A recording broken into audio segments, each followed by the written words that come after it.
Hello, Trion here, giving you a look at what we are going to be seeing in the new Rift store.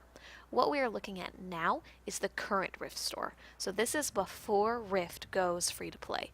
You can purchase Storm Legion, you can purchase time cards, and you can purchase a guild and character rename. I'm going to switch over to the public test server and you are going to see a huge difference in the items that you can purchase once Rift goes free to play. And here we are over on the public test shard. You can already see a difference. The Rift store is no longer named Deep's Depot. Sorry, Deep. And there are obviously a lot more options for things that you can purchase. Up here on the top, you have your loyalty bar. So when your loyalty fills up, you are given certain tiers of rewards, and you can see those tiers right here. So this is what you are getting in the first tier, second tier, this is the purple, the third tier, the fourth tier, and the fifth tier. And you can go through each one of these and see what they do, but they give items for your dimensions or different dimensions, clothing, mounts, and plenty of other cool items. Next, you're going to see the credits window, and this is where you purchase in-game credits for real-life currency. This is what is happening instead of you paying a monthly subscription, or in addition to you paying a monthly subscription if you choose to go that route. So you have $5, $20, $50, and $100 tiers, plus the ability to purchase Rex from here. If you copy your character over to the public test shard and play before Rift goes free to play, you will be given some bonus credits if you purchase them. And now we'll go through each one of these tabs here and take a quick look at the items available in each one. First is the Services tab, and this is not too different from what you're already seeing over on the live server. You have the ability to rename your character and your guild, as well as the ability to change your faction, so from Defiant to Guardian, or Guardian to Defiant, however you want to do that. Next is the Boosts, and this allows you to increase your currency gain, experience gain, notoriety, favor, or prestige, and you can increase each one of these by a maximum of 80%.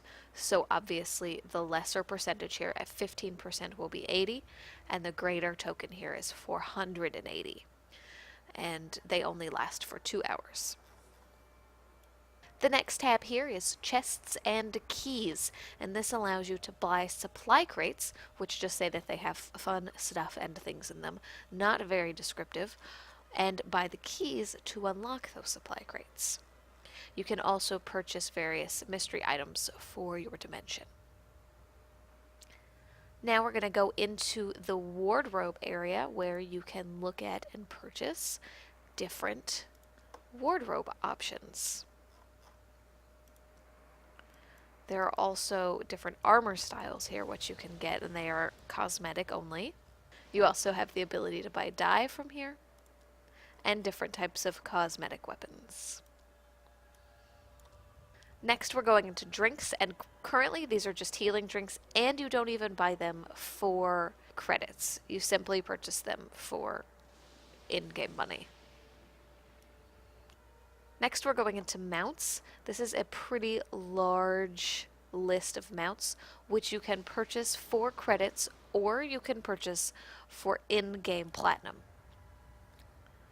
So if for some reason you wanted this terrifying spider, you could pay 700 credits or 1,000 platinum.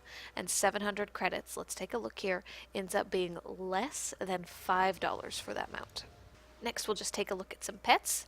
And if you were never able to get enough friends to purchase Rift to get the old corgi, now you can buy a corgi for 800. I think that's a pretty big selling point. And look at that bow.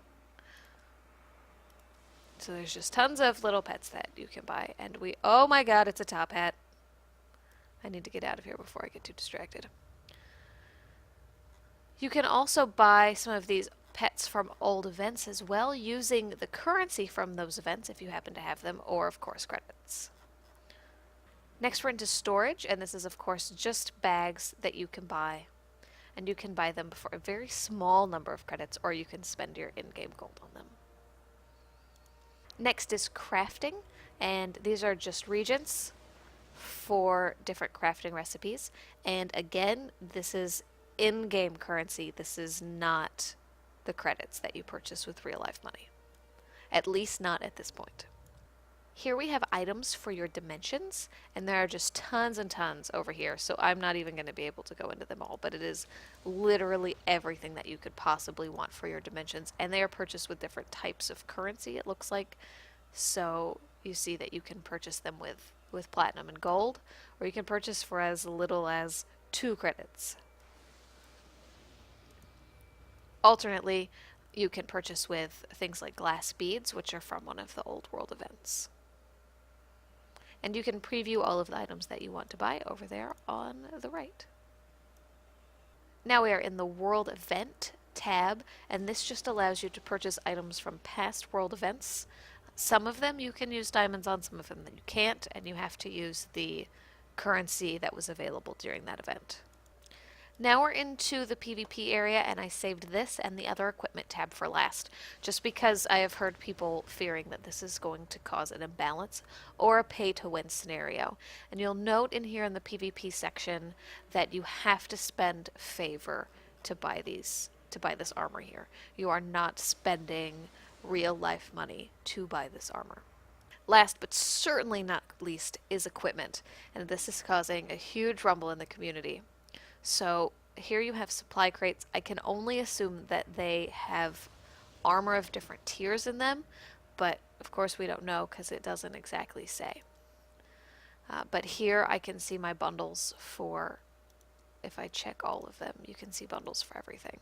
So you can see that there is armor and weapons for different roles. So if you want to do tanky cleric or a DPS or healing cleric, healing or damage mage, healing or damage rogue, and you can buy these for in-game currency, but that's 4,800 plat.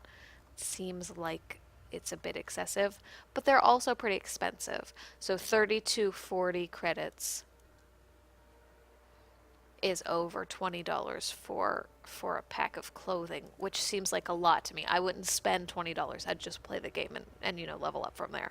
But not everybody's going to do that. So I think that's where one of the biggest problems is coming in. People can and they will spend $20 to purchase armor, and is that fair for the people who are playing the game? If you come in here, you can also see, if I just check everything over here, tons of armor.